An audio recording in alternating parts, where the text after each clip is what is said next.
Welcome to the FitMoney podcast, where we'll discuss something we all need through our entire life, financial literacy, but also asking the tough question, why aren't students learning it?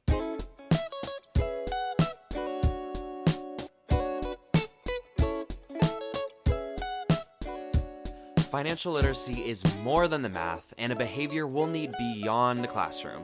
So we're learning how we can help students, families, and teachers build a new generation of financially fit students everywhere. On today's episode, FitMoney Executive Director Jessica Pelletier chats with Rashawn Facey, the Dean of Students for the Gavin Middle School in South Boston and a Boston public school teacher. Today, they're discussing Rashawn's work to empower the next generation with not only the financial knowledge they need, but what they're asking for. From discussing what students are thinking to building financial resources for teachers, today's episode is about creating financial relationships around positivity. Hey, Rashawn, thanks so much for joining us today. Thank you for having me, Jessica. My pleasure. I'm so thrilled to talk to you because you are an educator in my hometown. I grew up in downtown Boston. Tell me about the Gavin School. The Gavin School right now is called Up Academy Boston. We're part of a network of schools called Up Academy. We have, I believe, 5 different school locations, and I am at the middle school location located in South Boston. So do you have a lot of maybe the older kids, the 8th graders, any of them that are already working? Well, all of them are looking to work. We do have some students, depending on the age, because, they need to get their working papers. So we help them do that in 8th grade. But depending on their age, some of them don't have the ability to work, and they look for other ways to generate income and other ways to generate monetary value. I ask because I find that that's usually a good time for kids to recognize that they need to learn a little bit more about money. And that's what you and I are here to talk about today. And we have a real shared passion for financial literacy. Tell me about the few that might already have that coveted job. What kind of questions are they coming to you and asking about perhaps that first paycheck they're getting? Well, first of all, they're asking the types of jobs, right? So they're talking about how do they get paid, because they've already been familiar with like stipends, right? So some of them, because of their age, have been solicited for junior counseling supports throughout the summer, right? So I was a camper last year, and as I get older through the camp and get some seniority, they're asking me to be a senior camper, and they're talking about a stipend. Mr. Facey, what does that mean? They're talking about, what's the difference between hourly and salary, and, the types of jobs that may fall into those payment categories. And specifically what types of jobs they're doing. So is it basic like product based or service based? A lot of the students want jobs that have to do with big name brands and believe that there is a higher monetary gain when supporting and working for big name brands, as opposed to like service, where they're doing like red shirts or green shirts or working for the city type thing. Well, it sounds like they have a lot of great ideas. Are these topics that you are able to integrate into the classroom, or do you have to do this outside of class time? So unfortunately, our school is a STEM-based school, and we focus specifically on science, technology, ELA, and mathematics. We do not have a program that is specific to financial literacy as a dean of students for the 7th grade, I've made it an initiative. You know how passionate I am about financial literacy, to have an encore, a weekly club that we have on Fridays, where students from all grades can come and be a part of financial literacy, as well as I run an after-school club on Mondays and Wednesdays for financial literacy for the school. And that's right off the cuff, right? So it's not specific, like the school didn't ask. It's just something that I'm pushing because I'm so passionate about the need for this type of understanding as early as possible. And can you share with me where that passion came from? Did you have an experience early on that made you realize that learning about money is crucial for future success? So I went to Boston Lion School, and after Boston Lion School, I took a gap year because I grew up in a single parent home with many siblings, and as the firstborn male, I felt that it was important for me to get a job as opposed to increase my debt, right? I didn't have many scholarships, and as much as I wanted to pursue post-secondary education, like I needed to bring income into my house immediately. So I took a gap year. And in that gap year, I was working a bunch of odds and ends jobs, and I heard about a program called Year Up. And I actually went to Year Up because it had like an earn while you learn stipulation where you could um, generate school credits or college credits while at the same time generating an income based off of a stipend. And the grades correlated. So as long as you did well in class, you got your full paycheck at the end of the week, and it met both needs. So through that program, I was able to jump into UMass Boston and pursue a bachelor's degree. But at the same time, I was working for State Street. I worked for State Street for about 5 years, and I moved to Bank of New York Mellon, and I worked there for 9 years. And because of the fact that I was able to start on an accounting team and move up to actually managing that team, um, the procedures and processes that I was teaching my team, I felt like people from my community would benefit from knowing these things. And I created a curriculum that I could go out and volunteer into the community. About 6 years ago, I transitioned from managing at the bank and I moved into BPS, specifically volunteering that curriculum, going to like the YMCAs, the Boys and Girls Clubs, and trying to find wherever I could an opportunity to create a workshop to give the processes and procedures that I had taken from the bank and like show them and teach them to younger students. And that's where my passion has been, not necessarily to teach or to tell a person how to play Monopoly, but to make sure they understand the rules, right? And empower the understanding behind it and correlate to like day-to-day tasks and how we move as a consumer. I think children benefit from that. And fortunately, by spearheading the club in the school, I've been able to see the immediate benefit as I build a relationship with the students through their middle school years. You mentioned something so important, and that's what we at FitMoney believe as well is, I mean, you said it so perfect, knowing the rules of the game. And I think that is the biggest hurdle for so many when we talk about not only the financial system at large, but even just you and I have discussed kind of the common vocabulary around financial literacy. You know, what is a stock? What is a bond? What is a, you know, interest, which means two different things, whether you're talking debt or savings. And I think that's so valuable, and why we always say start young, because the younger, the more time to really get that in your brain and get that muscle memory, so to speak.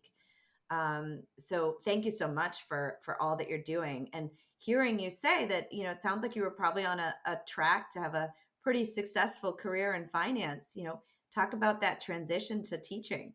So when I left BNY Mellon, I managed about 63 people.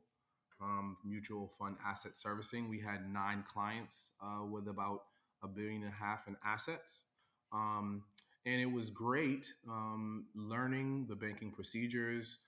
It was great, you know, servicing the clients and understanding all the different back-end banking procedures. My issue was there was no one to help my own team better understand the process. So as I was teaching my team their specific role, they had questions about how it fitted into the bigger picture of the bank, right? And I began creating trainings for my specific team that I would go home and talk to my significant other about, or go home and talk to my children about, because of the fact that it would immediately tie into like allowance and like how do you maintain keeping your lunch money and budgeting that, and what is necessary in terms of spending right now, right? Like if you have a need right now, can you save for it? Is it an immediate need? And then working towards that and reinforcing those own principles in my children. And because my family is so big and I have so many siblings, I found myself having these conversations often and frequent, and in the same types of environments where there were younger and younger children who were looking to understand the money that they already had, right? They were looking to better understand taxes and why when they walk into certain bodegas or stores, there's different prices for the same products, right? And understanding supply and demand. and then correlating that with like trends, right?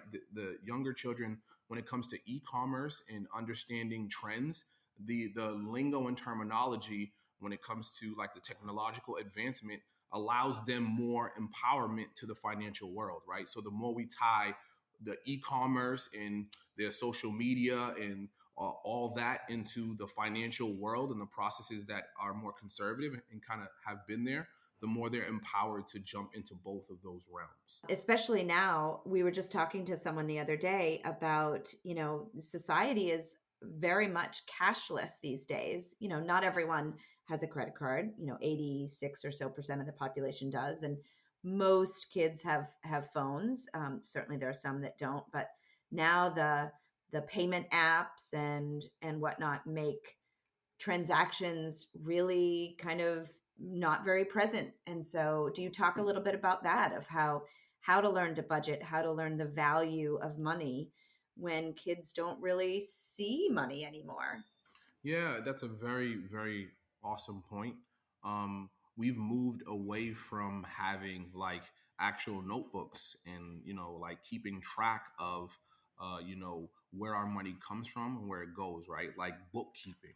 And a lot of the different ways that the students utilize the phone is specific apps, keep specific things, right? So on their social media apps, they tend to talk about things that have to do with what's going on in the school, what's trending in the school. So if there's something popular in the school, meaning like an initiative that we have, a club that we have, they talk about it, and they talk about it in their own language, right? So I've been able to use some of the social media lingo that they've shared with me to help them better understand some of the terms that are unfamiliar with them or foreign with them, right? So I'm tying the text message culture, the text message lingo into the more contractual and financial legitimate lingo, right? And building that bridge and bond. My purpose is to meet them where they are. Um, I often tell my students that I'm not telling them anything that they are completely unfamiliar with, that my job is not to plant a seed, that the seed has already been planted by being a US consumer, right? My job is to help water it so that way they grow and understand the best way to be firm and strong, right? So at the end of the day, I am often telling them that terminology is important. And if they don't understand it, to find a way to anchor it in some other form and fashion or conversation that they use it in. And they love it. I can't speak about it enough. I feel empowered behind this work because the more I introduce it to younger children or the younger population, the more they're inspired they are, the more questions they have behind it. It feeds itself. The need feeds itself. I love that. We'll have to go for coffee after this. I have a 9-year-old and a 12-year-old, and I need some of that social media vocabulary so I can communicate with them. I'm here for you. All right, awesome, awesome. Talk to me about, you say you've been a teacher now for about 6 years, and teachers are the real backbone of who FitMoney is. We offer curricula for people just like you. You obviously are incredibly ingrained already in financial literacy, but as you know, I'm sure many of your colleagues are not comfortable bringing this into their classrooms, whether it's their own history or money is, people still think, is a taboo topic. They're not really sure what to do. But I love to ask teachers, about their day, and I'd love to hear about a real proud moment that made you say, yes, this is why I wake up every day. Teaching is a tough job, but for those of us who do it, we really build relationships with the students when they have the aha moments, when they have the eureka moments, when they really begin to grasp the concepts and run with them themselves and ask questions that show that they're deepening their understanding, right? So a lot of what motivates me to continue to come in and be and do this work for education is building those connections, building the relationships. And I live in the community. So when I leave from here, I often see my students out and about, where it reinforces mentoring and tutoring and building that sense of community. So where I have been a teacher, and I know that there are certain political necessities in terms of crossing the T's and dotting the I's with the curriculum, and the curriculum being set up in a certain form and fashion. And I've sit in, like IPP planning for classes, and I was so happy to see that FitMoney's curriculum is set up the same way that the Boston Public Schools IPP planning is set up, right? Where you guys have like a do now, and you have like a call to action, and you have like a word bank, and different examples that allow children to marinate on the terminology and the functionality. I love the fact that there was case studies that directly correlated to what the students would be doing in real time, wherever they're at, right? And it was broken down into the elementary and the middle school and the high school side. When my students walk into a bank, I want them to be comfortable with the contract coming to them as is. I don't want them to feel like they need a translation system to be able to be empowered around how the document comes, right? In FitMoney, your curriculum has been awesome when it comes to that, and I really appreciate being able to kind of be an ambassador for that. Oh, thank you so much, Rashawn. That's so nice to hear. And again, like I said, we are nothing without our teachers with the passion that you have in your classroom. And also, you mentioned you're a parent. I think it's just as important for, families today, in whatever shape or size they come in, to keep these conversations going at home.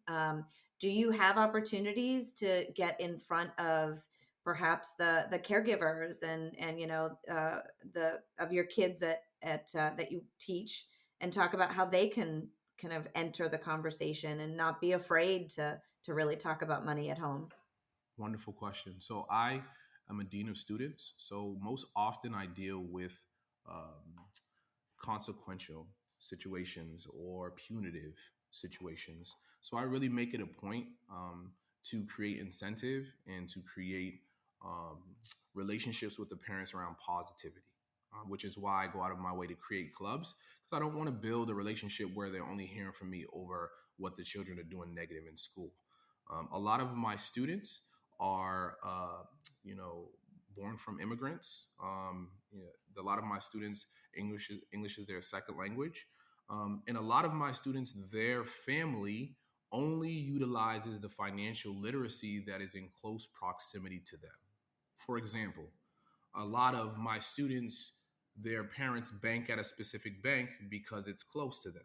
They don't have the understanding that you really can like shop for banks, and there's a difference between banks. And when I ask the students why their mom has or dad has a specific bank, or why they save a certain way, or how they save, or how they manage their own bills or allowance, they don't have an understanding, right? And then I ask them to ask their parents, and it ends up creating these conversations where I'm actually empowering the parents' financial literacy, right? Where they're like, well, my son came home today and was telling me that there's 3 different credit bureaus, and I didn't even know that. How do I change my credit score? Or how do we benefit the credit score? Or, the idea of understanding that you have to build credit and what do you start out with at first, right? So I tell my students, like, when you start the class at the beginning of the year, everyone starts with an A, right? You work backwards, right? So no one is starting with an F and then have to work to get an A. Everyone starts with an A. So before you even get your credit, let's build the capacity and the understanding on how you maintain your A before you're actually in that class. And it empowers the students and it empowers the parents. And I've ended up having at least 2 or 3 workshops specifically for the parents, correlating to financial empowerment and financial literacy because of what the students have brought home. Oh, that's so inspirational. I love that. You're almost starting at the finish line, and then just really understanding, like you said, the rules of the game, and with that knowledge a little bit every year, as you and I have discussed. This is not something you have to do for 365 days of a year, just enough to just repeat it and get it kind of in your brain so that it's second nature. um Thank you so much again for all that you do, and for entering the teaching profession, because you clearly excel. And I love the positivity. As a parent, I certainly appreciate when teachers reach out on the positive, and hopefully not as often as the negative. So keep doing that. And I knew we were destined to meet, because I am also a Boston Latin grad, 92. So so nice to hear another BLS alum. Well, I look forward to continuing conversations, and I look forward to continued support, because again, I'm really empowered by this work. And if there's anything that I can continue to do, I'm so motivated to do it, because of the fact that it really, really empowers the community. So I had a number of students who came up to me and asked how they can start businesses, how they can utilize social media to generate income. I love FitMoney. I love the curriculum. And I really feel like this is my life's work. Well, we're thrilled to have you in our community, and thank you so much for coming on today. And you're a real treasure for Boston Public Schools. And thanks again. It was great to talk to you today, Rashawn. Thank you so much for having me again.